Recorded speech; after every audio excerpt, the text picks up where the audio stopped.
Hi, I'm Dr. Caroline Leaf, and welcome to my podcast. Each week, I focus on topics related to mental health and discuss ways to help you deal with issues like anxiety, depression, shame, guilt, PTSD, and more. I've spent the last 30 years researching the mind-brain connection and mental health. I worked with patients who suffered from traumatic brain injuries, struggled with anxiety, battled with learning issues, and often worked with families to resolve major relationship and communication problems. In this podcast, you will hear the advice I gave to my patients and the techniques I developed and used to help them find healing. My goal is to give you simple, effective, and practical tips and tools to help you take back control over your mental, emotional, and physical health.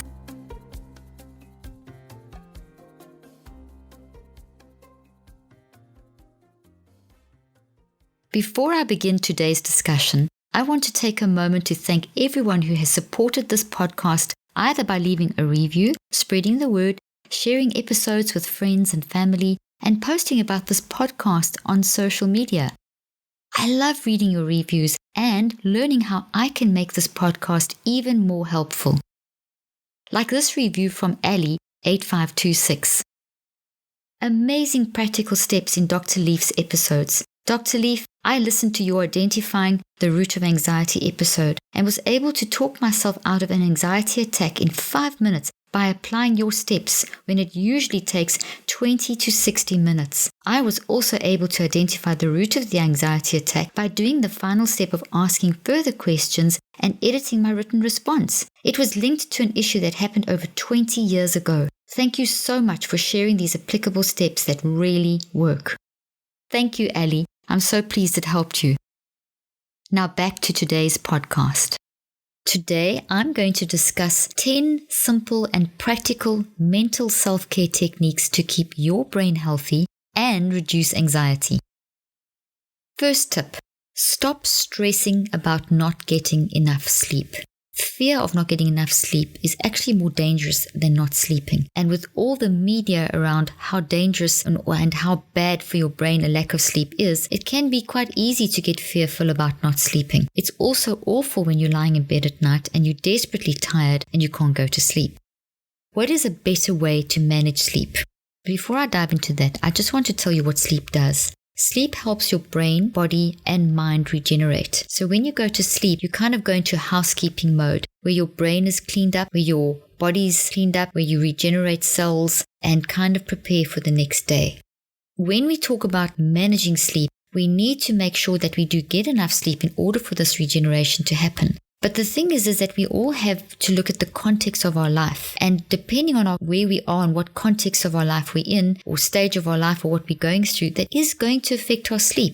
So at any one moment, we need to consider how busy we are, what are we eating, what is our diet like, what are we going through emotionally at that moment, are you managing your toxic thoughts and traumas, etc. Because those three things will definitely affect the quality of your sleep and how much you sleep and how deeply you sleep and so on. So to manage sleep, one of the first tips to manage sleep is number one, don't fear that you won't sleep and what it's doing to your brain, because the fear will cause more damage. Number one. Secondly, look at the context of your life. Look at your diet. Look at the medications that you're on. Look at the busyness or the stage of life that you're in, work-wise maybe, or children-wise, or a combination, how busy you are. And the third thing is, are you dealing with your toxic issues? One of the main things that keeps people awake at night is a mind that's chaotic. A mind where you feel everything's unresolved. So you go to bed with this massive chaos of, I've got to do this and I haven't done that and I don't know how to do this and I'm worried about that and I haven't dealt with this. And as you fall into a sleep pattern, that toxic energy moving through your brain, which is literal quantum toxic energy moving through your brain, which is literal electromagnetic and chemical chaos in your brain, doesn't allow your body to go into the stages of sleep that you need. So you're not going to resolve everything by the time you go to bed, but you can make a determination how to go into that sleep state. So you could say something to yourself like, I can't solve all this now, but here are the problems that are worrying me. Write them down and I'm going to solve this tomorrow or next week or over the next few days. And that sort of brings a closure that allows you to compartmentalize and allows you to go into sleep. So it's not this chaotic, undealt with stuff. Don't suppress it. Don't pretend it's not there. Bring it out, write it, close the book, compartmentalize it. Let's say that now you've done that and you're still battling to sleep. So it may be a good idea in the next upcoming days to address your diet, medications, and then look at the level of busyness. If you're eating the wrong food, you can address that. I have a book, Think and Eat Yourself Smart, that can help you with that. If you are in terms of busyness, my book, Think, Learn, Succeed, addresses techniques on how to do busy well, how to make sure that you give your brain rest during the course of the day. If you are constantly busy, always going on, never taking a break, pushing from one activity to the next, your brain gets exhausted. And the ironic thing is that when your brain is physically exhausted, it's almost more difficult to fall asleep. Let's say that you've gone to bed and you're lying in bed and you're dozing off, and then you wake up with this adrenaline rush, and this happens repeatedly for a few hours and you just don't get that decent sleep. Don't allow yourself to stay in that place. If you find yourself going into that sleep, almost asleep, and then whoosh of adrenaline, and then you feel anxious and edgy, sit up in bed, turn on the light, pick up a book, read something, maybe watch something on your phone. Just make sure that you have the night light set up on your phone. Maybe do some work. In other words, don't allow yourself to panic and turn it into something constructive. This is something I always do, and it's a foolproof method for not letting the night become one of hours of panicky, restless, lack of sleep, lying there in agony. Don't lie there in agony. Wake up and eventually you'll fall asleep. And if you don't, your body has its own natural sleep rhythm. You might be in a very busy state of life at this moment, and you might be transitioning job or things with your kids or whatever it may be. And so you need to give yourself a little bit of grace. Your body will catch up on that sleep. So all of us will sometimes have 2 or 3 days where it's a bit crazy, and then you'll find yourself going into very, very deep sleep if you start to manage it. If you don't manage it, you're going to keep in this negative, toxic sleep cycle.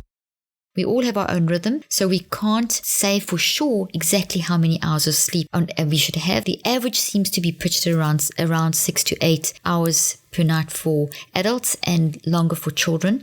But then again, you need to find your own rhythm. Last point about how to not stress about not getting enough sleep is that don't stress about how you're going to feel the next day. So here you are, not able to go to sleep, or it's 2 a.m. and you're only starting to doze off. Don't think, I'm going to be so tired the next day. I'm not going to be able to manage.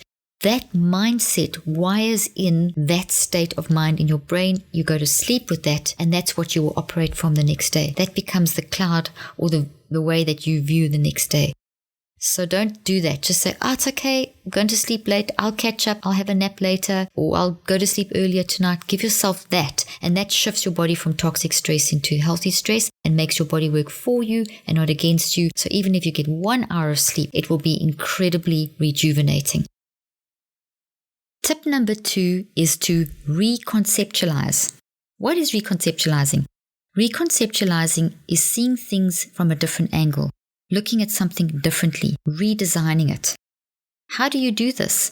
It's a mind action. You make a choice to look at the situation differently and give yourself another way of looking at it or another way of understanding it. Why is this so important? If you don't reconceptualize a situation that's holding you back, an emotional, work, relationship, trauma, you will stay stuck. So reconceptualization is the key to get unstuck. Unless you start looking at things differently, your brain gets stuck because your brain just does what your mind tells it to do. So as you with your mind start looking at it differently, so you allow the chemicals and the blood chemistry and the neurochemistry and all the different hormones and neurotransmitters to flow differently, which means that the physical that your mind is working through is much cleaner and not so murky, and so you get a much more effective thinking pattern being put into place. So here's some examples. Let's say that you've got a whole lot of uncertain feelings, a little bit of anxiety about the uncertainty of your future.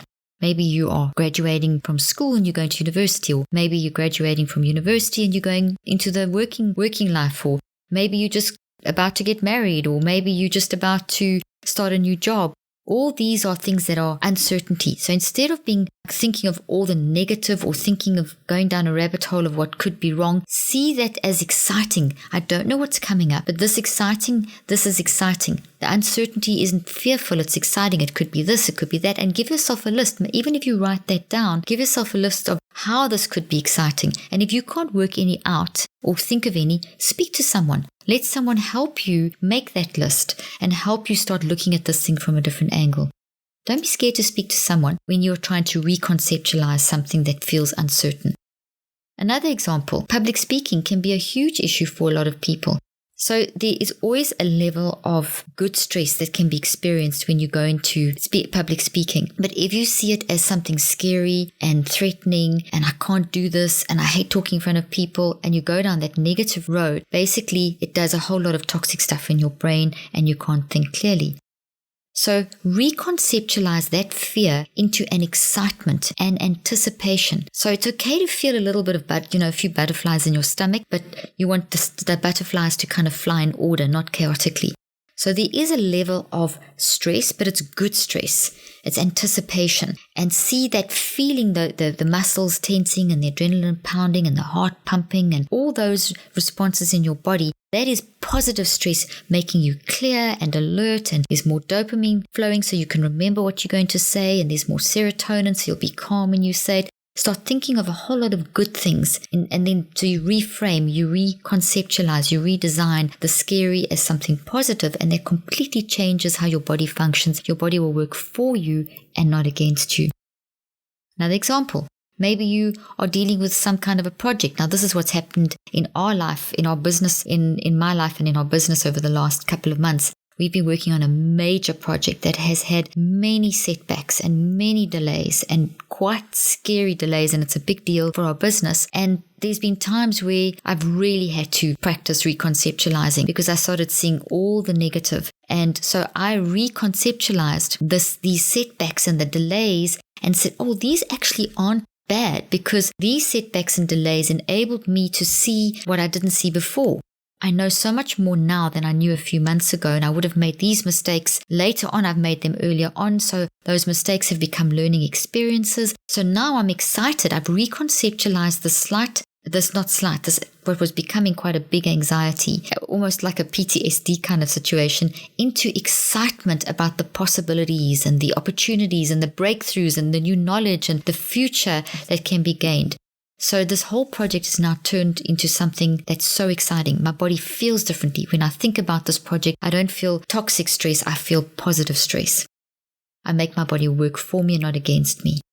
Mistakes. We all make mistakes, but a mistake is actually a great thing if you reconceptualize it. A mistake is not a failure that keeps you back. A mistake or a failure contain information. And if you reconceptualize that mistake and failure as knowledge and information that you have gained, you've then turned your mistake, you've reconceptualized your mistake into a learning experience. So, make reconceptualizing a daily part of your life. Before we continue, I want to take a quick break and tell you about and invite you to my 2019 Mental Health Summit in Dallas, Texas, December 6 and 7. In this conference, you'll learn scientifically researched mental self-care techniques to help you overcome mental ill health, help others, and help your community. You will not only gain more knowledge about the current problems in mental health care, but also about real, long-term, sustainable solutions and how to apply these solutions in your own life and in your community. In this summit, you will learn how to overcome mental health issues like anxiety and depression, learn how to help children and teens, learn correct nutrition and exercise to boost your mental health, learn how to identify and define your unique identity based on neuroscientific research, learn how to improve memory, learn how to help family members and loved ones who struggle with mental ill health, learn how to avoid burnout and manage stress, learn how to deal with disappointment, learn how to overcome intrusive and chaotic thinking, and so much more. For more information and to register, go to drleafconference.com. One last thing before we get back to this week's podcast. I want to give a big thank you to everyone who has donated so far to my research project fundraiser. So far, we have raised over 41,000 out of our 120,000 goal. 100% of these funds are going directly to this project. And so far, we have used what we have raised to pay lab technicians, research design, pre-test statistical analysis, and more. The results from this research project and clinical trials will help us make mental health care more accessible, affordable, and applicable for people all around the world. Please keep sharing the word about this project with friends and family. For more information on this project and to donate, visit drleafresearch.com.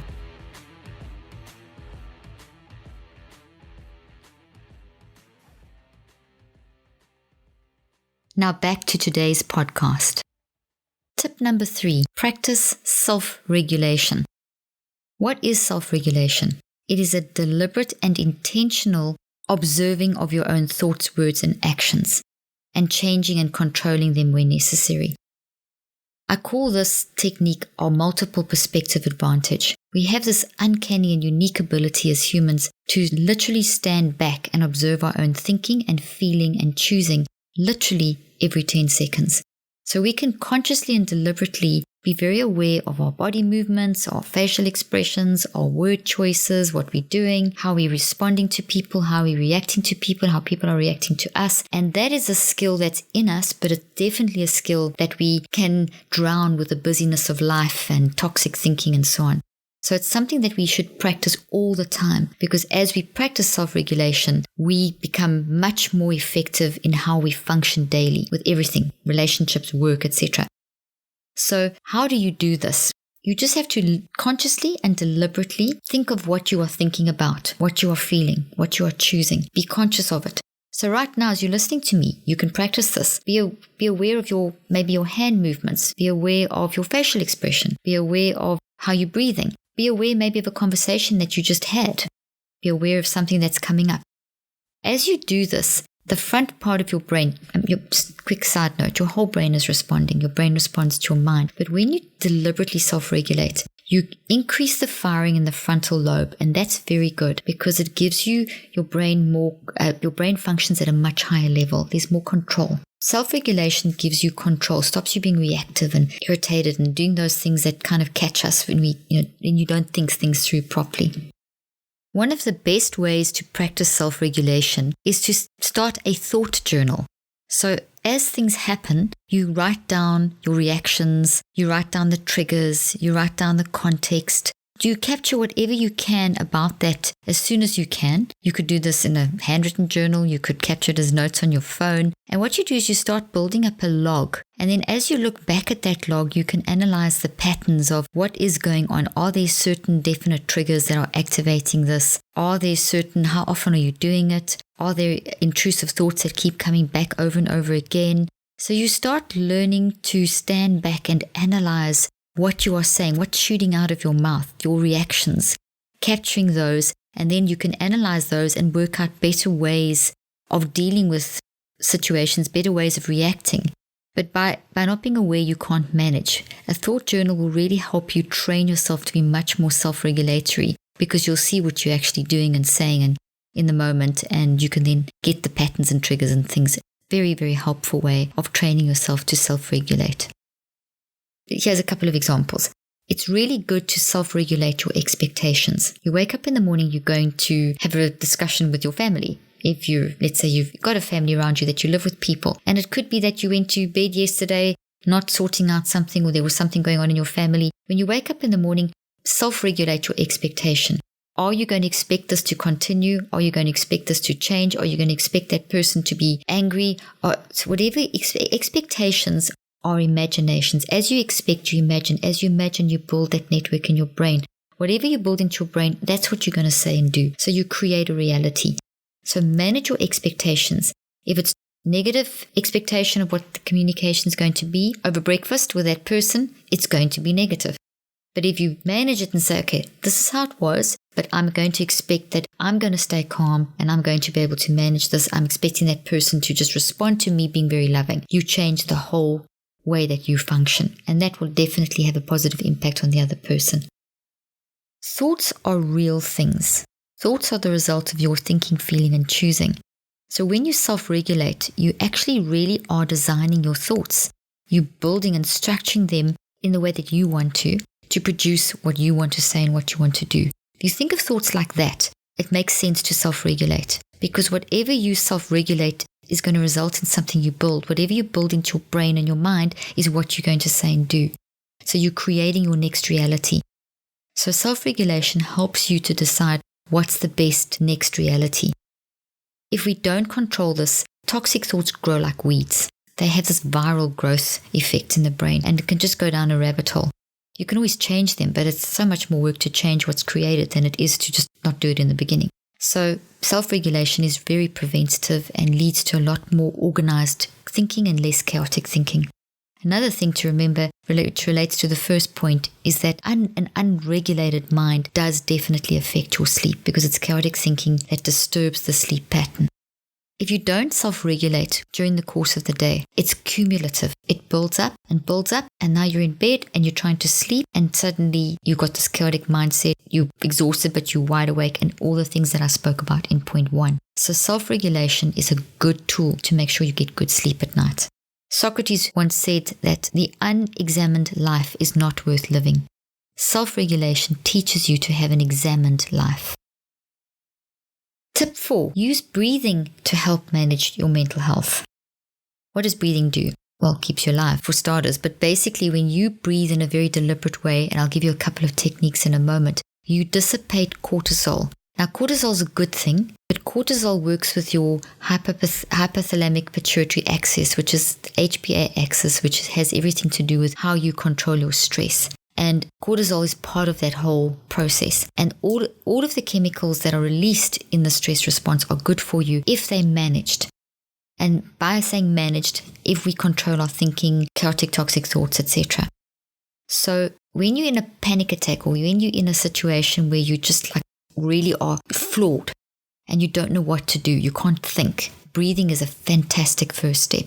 Deliberate breathing, because it dissipates the cortisol, which has built up, which suddenly whooshes through your brain and your body in dangerous amounts or in toxic amounts that can make your thinking even more fogged up and clogged up. So by breathing in a deliberate, calm way, you dissipate the cortisol, you calm down the HPA axis, you make your body work for you and not against you, and now you can think a little bit clearer. So there's different ways you can do it. The 2 techniques that I love to use are the one where you breathe in for 3 counts, you hold for 3 counts, and you breathe out for 3 counts. If you can't remember to count to 3 because you're in such a panic attack, just breathe very deeply, that your shoulders and your lungs and your body, actually you can feel your chest moving, and just hold that and then breathe out. If you're on your own and you are panicking, what you can do is hold the one side of your nose, you breathe in through the other side, you breathe in for a count of 3, you hold for a count of 3, and then you breathe out through the other side of the nose, and then you swap. And you can just do that 3 or 4 times just to calm yourself down. Don't do this extra breathing for too long, because it can make you a little bit lightheaded. And as soon as you start feeling that lightheadedness, that's when you must stop. But that's also indication for you that you've controlled those chemicals to the point where you're still feeling panicky, but now you can actually move forward and reconceptualize and self-regulate and all those things. Tip number 5, take social media breaks. There's lots of examples that we can use, and I'm just going to give you a couple, but we all are aware of the dangers of social media, the benefits and the dangers. Used in the correct way, it's good for you. Used in the wrong way, it's not good for you. I have a lot more on that in my book, Think, Learn, Succeed. But here's 3 great little mental health tips to help you manage social media. What you could do is log out on Sunday night and only log back in on Friday afternoon. So while you're in your working week, you focus on what you have to do in that week, and you don't get affected by other people's lives and get distracted by other people's lives. And instead of using that time that you would have used on social media, you can rather use that time to develop what I call your thinker mindset. And your thinker mindset is where you switch off to the external and switch on to the internal. In other words, give your physical brain a rest by literally daydreaming, blocking what's coming in, Close your eyes and just let your mind wander and daydream, and let your thoughts just kind of move around in your head, and let your ideas flow. And if you find that there's lots of intrusive thoughts and things like that, once you stop, you can just write those down and you can deal with those at a later point. Instead of using the time on social media, you can use it to actually give your brain rest through these thinker moments that I've just described. From time to time, take 3 weeks off, take 21 days off to stop social media completely. Just don't look at social media for 3 weeks. In 3 weeks, major changes happen in your brain. And you may come back, then when you come back, not you may, when you come back and use the social media again, it will be very different. Or do things like limit it to 2 hours a day, spread through the day so that you're not constantly looking at it. So it's very disciplined. Maybe you'll look for first thing in the morning, then at lunchtime, then in the evening. I don't know. You work it out. What works for you.